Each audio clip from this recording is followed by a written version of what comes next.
할렐루야. 9월 6일 금요일 새벽 기도를 시작하겠습니다. 사도신경으로 우리의 신앙을 고백합니다. 나는 전능하신 아버지 하나님 천지의 창조주를 믿습니다. 나는 그의 유일하신 아들 우리 주 예수 그리스도를 믿습니다.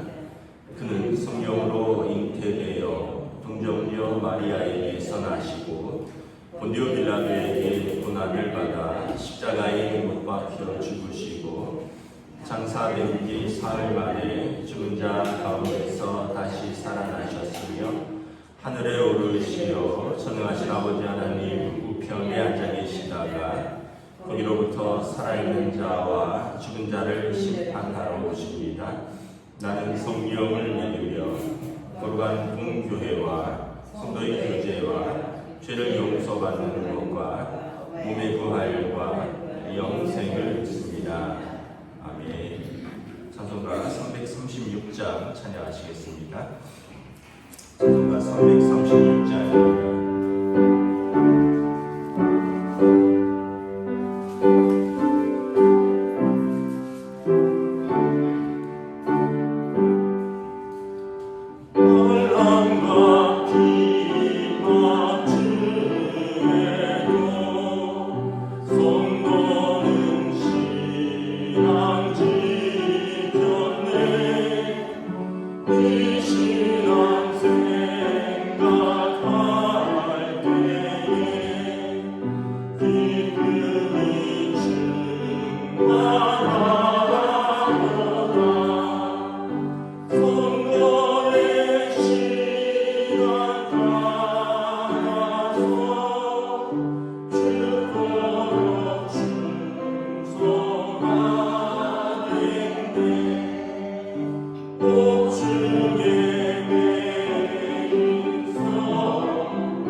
오늘 우리 주신 하나님 말씀은 구약성경 느헤미야서 4장 1절부터 14절까지 말씀입니다. 느헤미야서 4장 1절부터 14절까지 말씀입니다. 다 찾으신 줄 알고 저 여러분들이 한 절씩 교도하도록 하겠습니다. 산발닷이 우리가 성을 건축한다 함을 듣고 크게 분노하여 유다 사람들을 비웃으며 자기 형제들과 사마리아 군대 앞에서 이러 말하는데 이 미약한 유다 사람들이 하는 일이 무엇인가? 스스로 견고하게 하려는가? 제사를 드리려는가? 하루 일을 마치려는가? 불탄 돌을 무더기에서 다시 일으키려는가 하고 암몬 사람 도비아는 곁에 있다가 이르되 그들이 건축하는 돌 성벽은 여우가 올라가도 곧 무너지리라 하더라. 우리 하나님의 들으소서. 우리가 없인 여김을 당하나이다. 원하건대 그들이 원하는 것을 자기들의 머리에 돌리사 노략거리가 되어 이방에 사로잡히게 하시고 주 앞에서 그들의 악을 덮어두지 마시며 그들의 죄를 도말하여 주지 마옵소서. 그들이 건축하는 자 앞에서 주를 노하시게 하였음이니이다 하고 우리가 성을 건축하여 전부가 연결되고 높이가 절반에 이르렀으니 이는 백성이 마음 들여 일을 하였습니다. 산발락과 도비야와 아라비아 사람들과 암몬 사람들과 아스돗 사람들이 예루살렘 성이 중수되어 그 허물어진 틈이 메꾸어져 간다 함을 듣고 심히 분노하여 다윗이 이르기를 예루살렘으로 가서 치고 그것을 멸하게 하자 하기로 우리가 우리 하나님께 기도하며 그들로 말미암아 파수꾼을 두어 주야로 방비하는데 유다 사람들은 이르기를 흙무더기가 아직도 많거늘 짐을 나르는 자의 힘이 다 빠졌으니 우리가 성을 건축하지 못하리로다 하고 우리 원수들은 이르기를 그들이 알지 못하고 보지 못하는 사이에 우리가 그들 가운데 달려 들어가서 살육하여 역사를 그치게 하리라 하고 그 원수들의 근처에 몰려오는 유다 사람들도 그 각처에서 와서 열방이나 우리에게 말하기를 너희가 우리에게로 와야 하리라 하기로 내가 성벽 뒤에 낮고 넓은 곳에 백성이 그들의 종족을 따라 칼과 창과 활을 가지러 서 있게 하고 내가 물어본 후에 일어나서 귀족들과 민장들과 남은 백성에게 말하기를 너희는 그들을 두려워하지 말고 지극히 크시고 두려우신 주를 기억하고 너희 형제와 자녀와 아내와 집을 위하여 싸우라 하였느니라. 아멘. 할렐루야. 오늘도 또 새날을 주셨습니다. 하나님께서 은혜와 평강으로 함께해 주시기를 축복합니다.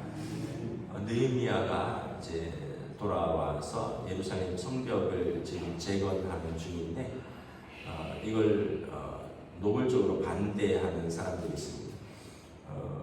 누구냐 하면 7절에 보면 산발락과 도비야와 아라비아 사람들과 암몬 사람들과 아스돗 사람들, 그러니까 다 어떤 면에서 보면 그 예루살렘 주민들이 아닌데 이 사람들이 이제 나라가 망하고 70년 동안 이제 그 땅에 들어온 사람, 이방 사람들이고요. 산발락과 도비야, 아라비아 사람, 암몬 사람, 아스돗 사람, 아스돗은 블레셋이거든요. 그러니까 이 사람들이 이제 예루살렘에 들어와서 자리를 잡고 어떤 일권을 취하고 있었는데 느헤미야가 총독으로 부임을 해서 예루살렘 성벽을 재건하고 그리고 유다 사람들의 정체성을 일깨우니까 이제 우리들의 이제 쉽게 얘기하면 어떤 권력이나 이권이 없어지게 되었다라는 거죠. 사도행전에 보면 이제 바울 사도와 일행이 가서 이제 복음을 전하는데 빌립보에서 귀신 들린 여인을 이제 불쌍히 여겨서 그 여종에게 귀신을 쫓아내니까 귀신에 들린 그 여종의 주인들이라고 표현합니다. 그러니까 한 여종이 귀신 들려서 그 여종이 귀신 들려서 점을 치는데 많은 주인들이 관련되어 있었다는 거죠. 그래서 여종의 귀신이 떠나가니까 점을 못 치니까 이제 바울 일행을 고소를 하는 것을 볼 수 있습니다. 자기들의 수입의 근원이 끊겼다는 거죠.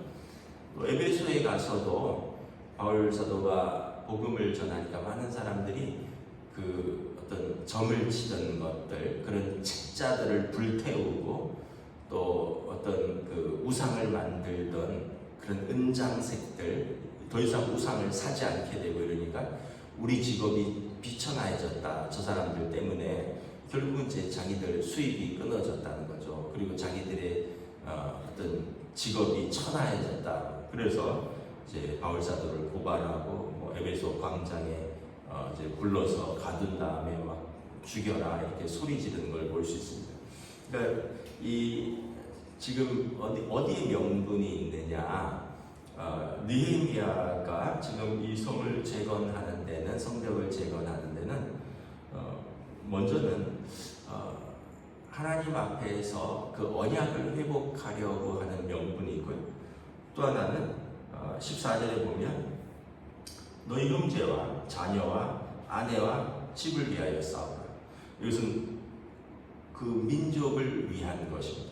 자기는 페르시아의 왕의 그 음료수 술을 맡은 관원장이기 때문에 사실 자기는 이미 안정적인 직업에 부유하고 전혀 부족함이 없지만 자기가 와서 이렇게 사서 고생을 하는 이유는 뭐냐면 하나님께서 그 마음을 주셨기 때문에 그렇습니다. 자기 민족을 향한 마음, 그리고 자기 민족이 지금 수치를 당한다, 이렇게 황폐하고 불이 타서 무너져서 사는데도 그냥 그 가운데서 그대로 사는 그 모습을 보면서 나라와 민족을 위한 마음을 주신 것이죠. 그러니까 어떤 일에 옳고 어떤 일에 명분이 있는가 분명하죠. 앞에 산발락과 도비아와 아라비아 사람 게셈과 이런 사람들의 명분은 자기들의 어떤 이권 때문입니다. 자기들의 영향력이 약해지는 거고, 느헤미야는 자기의 이익과 이거는 전혀 상관이 없는 건데 와서 사서 고생을 하는 이유는 하나님과의 언약, 그리고 자기 백성을 사랑하기 때문이라는 거죠. 그래서 여러분, 우리가 살면서 어떤 일을 하면 다 반대가 있습니다. 뭘 해도 반대가 있습니다. 집에서 뭘 해도 반대가 있고, 교회에서 뭘 해도 사람들의 반대가 있을 수 있고, 나라에서 국가가에서도 뭘 해도 반대가 있을 수 있는데 우리가 어떤 판단을 기준을 가지고 해야 되느냐, 이게 내 개인의 이익이면 그냥 물러서고 포기해도 됩니다. 왜냐하면 내 개인의 이익인데 이걸 계속 붙들고 반대하는 사람들하고 싸우면 결국 서로 상처 있고 또 부끄러워질 수가 있습니다. 근데 이 일이 내 개인의 이익이 아니라 하나님의 영광, 또는 나라와 민족과 교회와 공동체의 이익을 위한 거라면 기꺼이 우리가 그 명분을 가지고 이제 하나님 앞에서 이제 그 일들을 할 수 있어야 된다는 거죠. 대부분의 사람들은 우리가 개인의 이익 때문에 기분이 상하고 그걸 붙들고 싸우다가 이제 어려움을 당하게 되는 걸 볼 수 있습니다. 우리가 느헤미야를 보시면 개인의 이익을 과감히 포기했죠. 그렇기 때문에 그가 백성들 앞에서 힘있게 이끌고 갈 수 있었던 것이고, 그렇기 때문에 하나님께서 그를 도우신 것이고, 산발락과 도비아와 아라비아 사람 게셈과 이런 사람들은 자기의 유익을 위해서 회방하고 싸우는데 나중에 보면 다 스스로 무너져 내리고 부끄러움을 당하는 것을 볼 수 있습니다. 그래서 여러분, 싸우는 기준을 명확하게 가지면 되는 거예요. 내 자존심 때문인가, 내 이익 때문인가, 그러면 양보해도 괜찮습니다. 내 자존심은 하나님께서 세워주시고 내 이익은 그때 손해본 것 같으나 나중에 하나님께서 갚아주셔요. 근데 그 자존심과 그 이익 붙들려고 싸우면 자기 자존심도 남의 자존심도 다 무너지고 그때 잠깐 이익을 본 것 같으나 나중에 더 큰 손해를 볼 수가 있는 걸 우리가 알 수 있는 것이죠. 2절에 보면 이 사람들이 이렇게 비아냥거립니다. 이 유다 사람들이 하는 일이 무엇인가? 스스로 경고하게 하려는가? 제사를 드리려는가? 하루의 일을 마치려는가? 불탄 돌을 흙무더기에서 다시 일으키려는가? 그들이 건축하는 돌 성벽 위에 여우가 올라가도 곧 무너지리라 하더라. 그래서 너희들 스스로 뭘 하는 거냐? 힘 빼는 거죠. 너네가 하는 거 여우가 올라가도 무너지기 딱 좋겠다. 그러면서 조롱하고 이제 비아냥거리는데 4절에 보면 느헤미야가 기도합니다. 우리 하나님이여 들으소서, 우리가 업신여김을 당하나이다. 느헤미야의 탄원 기도입니다. 마치 다윗이 시편에 보면 이제 사울 왕에게 쫓기고 대적들에게 쫓길 때 하나님 앞에서 탄원하는 것처럼 하나님이 들으시라는 거예요. 하나님이 누구 편이시냐라는 거죠. 우리가 하나님 편에서 일을 하고 있으니 하나님께서 우리의 기도를 들어주시옵소서. 원하건대 그들이 욕하는 것을 그들의 머리로 돌리시고 노략거리가 되게 하시고 이방에 사로잡히게 하시고 그들의 악을 덮어두지 마시고 그들의 죄를 도말하지 마시옵소서. 그들이 건축하는 자들 앞에서 주를 노하시게 하리라.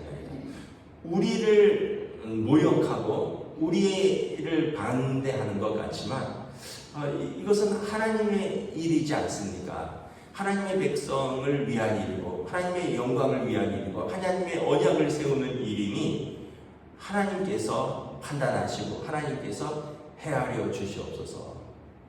그래서 우리는 이제 하나님께 호소하는 사람들입니다. 어려움이 있고 힘들고 고난이 있고 환난이 있으면 하나님 앞에 호소하십시오. 그래서 하나님께서 자기 백성의 고통을 외면하지 않으시고 출애굽기에 보면 자기 백성의 고통을 보시고 그들의 부르짖음을 들으시고 그리고 그들 가운데 개입하시는 좋으신 아버지 하나님이시다는 거죠. 6절에 보면 어느덧 절반 정도를 건축을 하였습니다.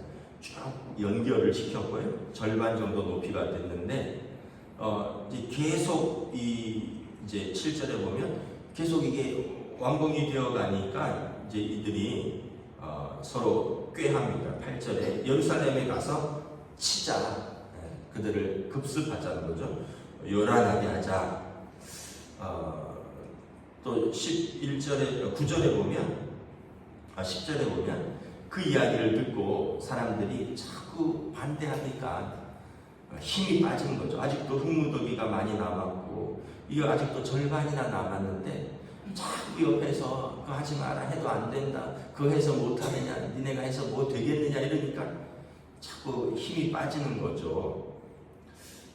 그리고 11절에 보면 이제 그들 마음에 두려움을 불러일으킵니다. 그들의 원수들이 이르기를 우리가 알지도 못하고 보지 못한 사이에 갑자기 그들을 쳐서 살육하고 저들의 역사를 그치게 하자 하는도다.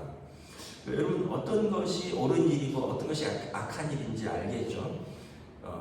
성을 세우는 사람이 있고 성을 무너뜨리는 사람이 있는 거예요. 그럼 어떤 일이 옳은 일이겠습니까? 그리고 이 성을 세우는 것이 여기 산발락과 도비아와 아라비아 사람들과 암몬 사람들을 죽이는 일인가요? 근데 이 사람들은 갑자기 급습해서 예루살렘에서 성을 건축한 사람들을 죽이자는 거죠. 그러니까 세우는 사람과 무너뜨린 사람, 살리자는 사람과 죽이자는 사람, 어느 것이 옳으냐라는 거죠. 그리고 어느 편에 서는 것이 올바른 결정인가라는 것입니다. 근데 사람들은 그 상황이 두려우니까 힘이 빠지고 두려움을 일으킨다는 거죠. 그 느헤미야가 먼저는 하나님 앞에 기도하고 9절에 보면 파수꾼을 세워서 주야로 방비합니다. 그러니까 하나님 앞에 기도하면서 자기가 해야 될 일들도 감당을 하는데 주야로 파수꾼을 세우고 그리고 12절에 보면 유다 사람들이 10번이나 와서 말합니다. 예루살렘에 아직도 이제 성벽이 절반이나 올라가야 되는데 계속해서 이런 어려움이 있다. 10번이나 계속해서 도움을 요청을 하는 겁니다. 그러니까 그때마다 13절에 이제 성벽 뒤에 낮고 넓은 곳에 이 지파들을 따라 칼과 창과 활을 든 군인들을 선발해서 성벽을 짓는 백성들을 보호하게 합니다.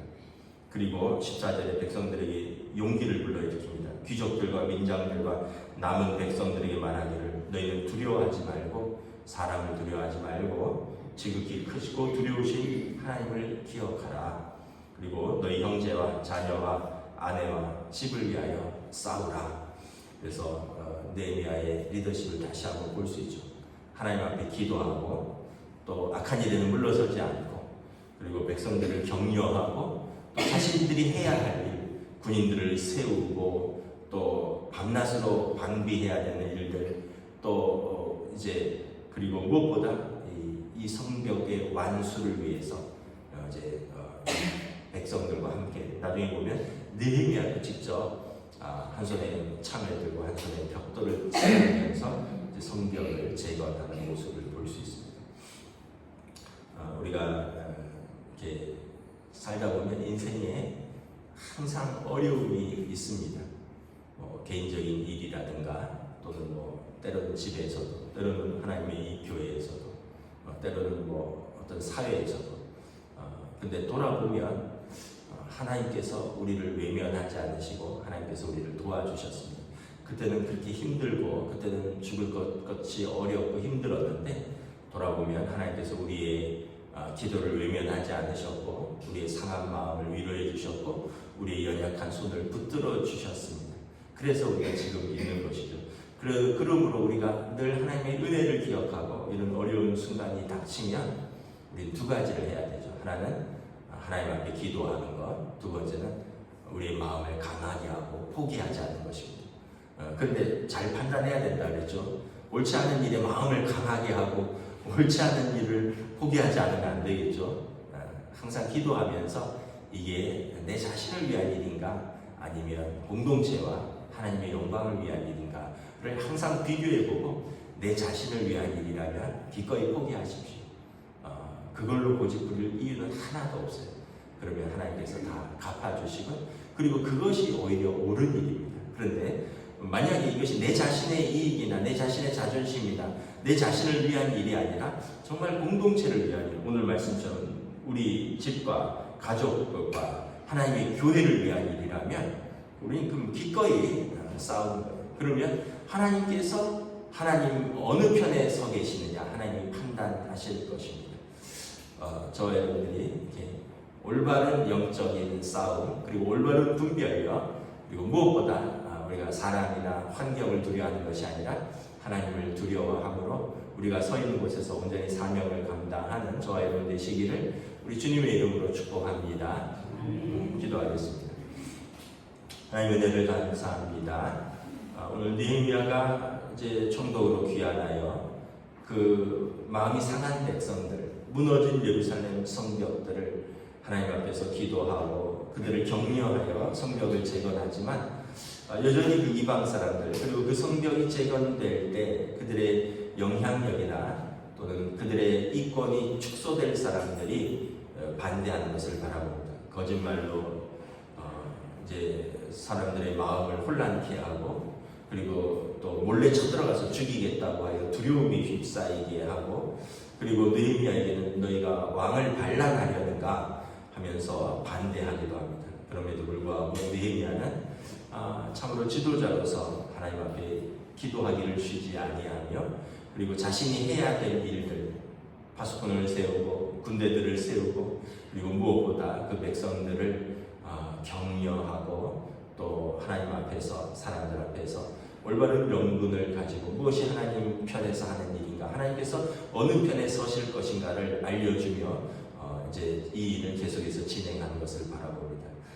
그러므로 단 2달도 안 되어 이 무너지고 황폐하고 불탔던 성벽이 다 재건되는 놀라운 역사를 이루는 것을 바라봅니다. 여기에는 한 사람의 기도와 헌신이 있는 것 같지만 무엇보다 하나님께서 그 마음을 주셨고 그리고 하나님께서 그 백성을 사랑하시고 그 언약을 회복시키시는 하나님의 크신 뜻이 있음을 기억하며 우리들의 삶의 자리에서도 하나님의 뜻이 무엇이고 또 하나님을 위하여 우리가 무엇을 할 것인가 올바른 선택을 하게 하여 주시고 성령님께서 오늘도 우리를 진리 가운데로 인도하여 주시옵소서. 감사를 드리오며 우리 주 예수 그리스도 이름으로 기도드리옵나이다. 아멘. 하늘에 계신 우리 아버지의 이름을 거룩하게 하시며 아버지의 나라가 오게 하시며 아버지의 뜻이 하늘에서와 같이 땅에서도 이루어지게 하소서. 오늘 우리에게 일용할 양식을 주시고 우리가 우리에게 잘못한 사람을 용서하여 준 것 같이 우리 죄를 용서하여 주시고 우리를 시험에 빠지지 않게 하시고 악에서 구하소서. 나라와 권능과 영광